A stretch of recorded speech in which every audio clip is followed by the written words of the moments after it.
Previously we talked of dinoflagellates, that is the part of Pyrophytas. Now it is Euglenophyta, which will include the euglenoid. We are discussing autotrophic protistans, that includes diatoms, dinoflagellates as well as euglenoids. And among these three we have discussed dinoflagellates, and now we will discuss about Euglenophyta, that is includes euglenoids, right? So the topic is Euglenophyta. Second example, that is Euglenophyta, and the best example that it includes is euglenoids, right? So they are basically freshwater flagellate and motile organisms which shows mixotrophic mode of nourishment. Now I hope at this stage you know what is mixotrophic. So they are fresh water flagellate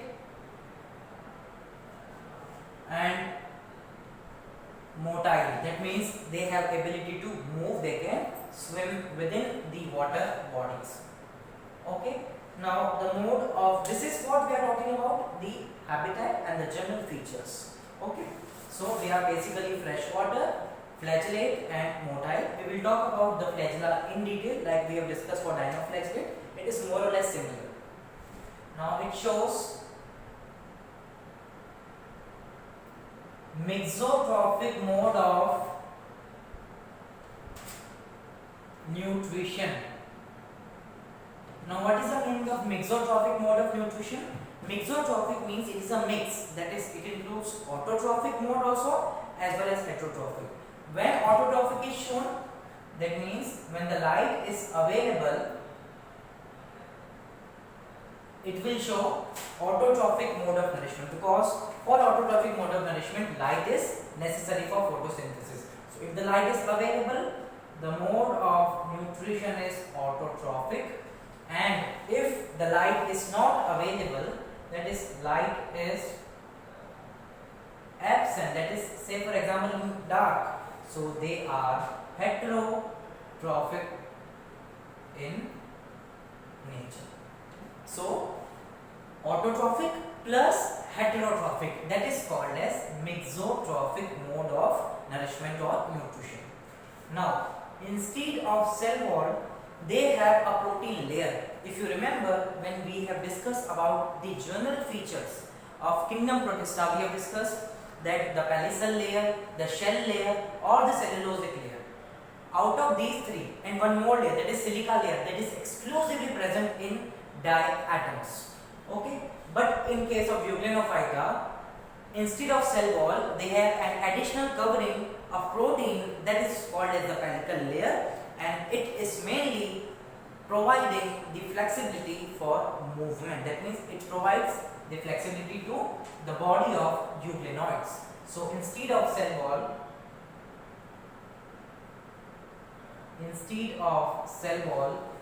they means Euglenophyta, that is euglenoids have layer of protein rich layer, and the name of the layer is pellicle, pellicle or pellicle layer, and this layer provides flexibility for movement.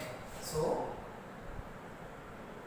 pellicle layer provides flexibility to the body, right? So it provides flexibility to the body. Now talking about the flagella, we said that they are basically freshwater, that means they are aquatic, motile because of the flagellas, they can move. Now talking about the flagellas, again two flagellas are there within the structure of Euglenophyta, that is euglenoids, one short, one long. Okay, so two flagellas are present, and these two are divided into two again, that is the two flagellas, one short and one long. Again short flagella is present within the groove, that is within the depression of euglenoid structure. I am drawing the structure, and one long which hangs out from the end part of the body of Euglenophyta. So for example, if this is what the basic diagram, if I am drawing the basic sketch for Euglenophyte, that is the euglenoids, then this is little bit large, let me make it small. Okay, so within this groove, that is within this region, short flagellas are located. So within this region, this is the short flagella, and long flagella will continue from this part and it will go like this. It hangs out from the body part. So this is long flagella, right? Now apart from this flagellas, these euglenoids also have certain structures like chloroplast and other details. So basically they have contractile vacuoles, and we know contractile vacuoles are important for the contraction and relaxation for the digestion of food. So let us label these are the contractile vacuoles within the structure of euglenoids. Contractile vacuole. One important region which is present near this groove, that is called as stigma, S-T-I-G-M-A, which is acting as photoreceptive. So red color structure that is called as stigma, which is photoreceptive or photosensitive, is present somewhere here. So somewhere here I am using the black marker, but actually it is red in color. So this is the region of stigma. So let us write the functions also, and the labeling is done in the diagram, right? So red stigma is acting as photosensitive, that means it has a capacity to detect light for autotrophic mode of nutrition. So red stigma is acting as photosensitive, right? And if it is photosensitive, it will detect light. It will detect light for photosynthesis, or you can also say for autotrophic mode of nourishment. Now there is one circular structure which is called as pyrenoid, which is acting as a reservoir for food material. So somewhere here within the structure of Euglena, pyrenoids are located. I am drawing only one pyrenoid. Okay, so this is the structure of pyrenoid. In the core of the pyrenoid, protein layer is present. So what is pyrenoid? This is the first, that is red color stigma, which is acting as a photosensitive. It detects light for autotrophic mode of nourishment or nutrition. Then pyrenoid is a reservoir for food material. Pyrenoid is reservoir of food material. In the core of the pyrenoid, protein is present. So in its core, protein is present, and pyrenoid is enclosed within a green structure that is called as chloroplast. So let us label the structure in which the pyrenoid is enclosed.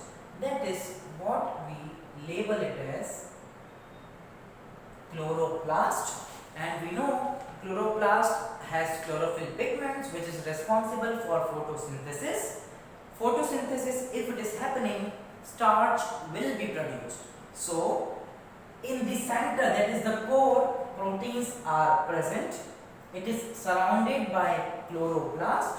Chloroplast will perform photosynthesis, and if photosynthesis takes place, starch, that is a carbohydrate rich material, that is the glucose polymer, is produced. So paranoid is labeled, or it is demarked with the presence of starch on the exterior, that is on the periphery. Starch is located. I will draw. So outer layer, it is enclosed in chloroplast, that is the color plastic, and this outer layer I am talking about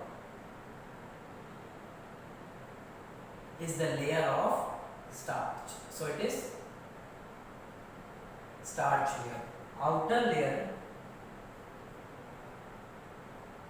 is, or outer layer you can say, it is rich in starch. That means an entire covering of starch is present in the form of sheet or covering, that is called as starch sheet. Starch sheet is present, right? So once again, paranoid, which is again an important structure of euglenoid, that includes, or it is a reservoir for the food material. It is enclosed within the sac-like structure, which is called as chloroplast. In the core, proteins are present, and in the periphery, that is in the circular region, starch accumulation takes place because of autotrophic, that is the photosynthesis, and it forms starch sheet, right? Now, mode of nutrition, as we just now suggest, it is autotrophic plus heterotrophic, that is called as mixotrophic mode of nourishment or nutrition. Autotrophic takes place when light is available. Heterotrophic when the light is not available. Now reproduction. So third important feature is reproduction. So basically asexual mode of reproduction, and sexual reproduction is not reported here.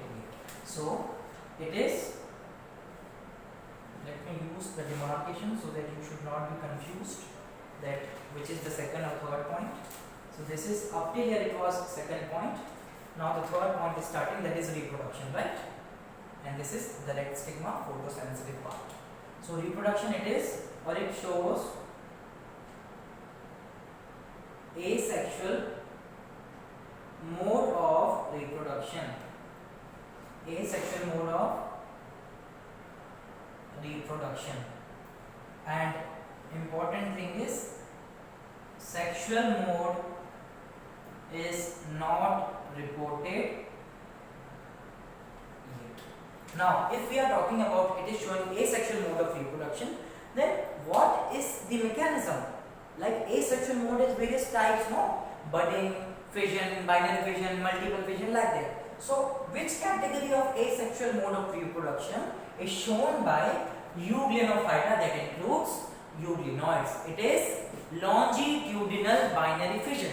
Actually, it is a binary fission. That means one cell will divide to form two, but it is of longitudinal type. That means like this, from the center it will divide. So reproduction is asexual, that is longitudinal binary fission. Right? Now, how longitudinal binary fission takes place? Say for example, if this is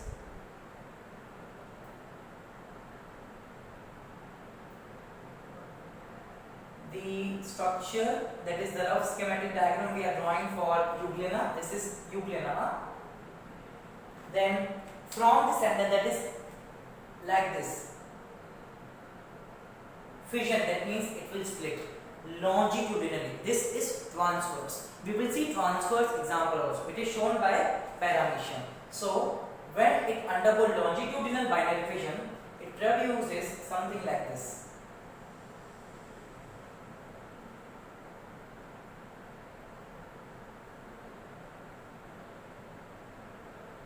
So one body is divided into two different parts, that is longitudinal binary fission. Now longitudinal binary fission is, example includes the euglena. Now if we have to write about transverse binary fission as well as oblique binary fission. Examples we can discuss. So transverse binary fission, example is paramecium. Example is paramecium, that is transverse, like this. Oblique is ceriatium. So oblique binary fission includes ceriatium, right? So oblique binary fission includes ceriatium, while transverse binary fission includes paramecium. Now there is one more thing that is there, that is called as palmella stage. That is cyst formation takes place within the euglenoids. Now what is this cyst formation? Basically restrict structures called as cysts are formed. So cells get transferred or cells get transformed into thick structures which are called as cyst. Cyst means a circular sheath like structure, a bag like structure. Okay, and this is formed under unfavorable conditions. So it is formed under unfavorable condition and the structure is called as cyst, and the stage in which it is formed is called as palmella stage. So stage is very important. It is PALMELL, palmella stage, right? So once again I am repeating. Longitudinal binary fission, example includes euglena, and the example of Euglenophyta, that is the third part in autotrophic mode, is again euglena only. Okay. Transverse binary fission is also seen in paramecium, that is again protist only, and oblique is seen in ceriatium, that is again protist, right? Now under unfavorable conditions, like the conditions if they are not favorable, okay, heavy temperature, high salt condition, or whatever it is. So cells of these protistans, that is the Euglenophyta protistans, they are transferred or they are transformed into cyst, that is a circular structures which are called as cyst under unfavorable condition, and the stage is called as palmella stage. So this is very important for NEET exams. So this is all about Euglenophyta, which includes euglenoid. In the next part we will discuss about Chrysophyta, that is diatoms.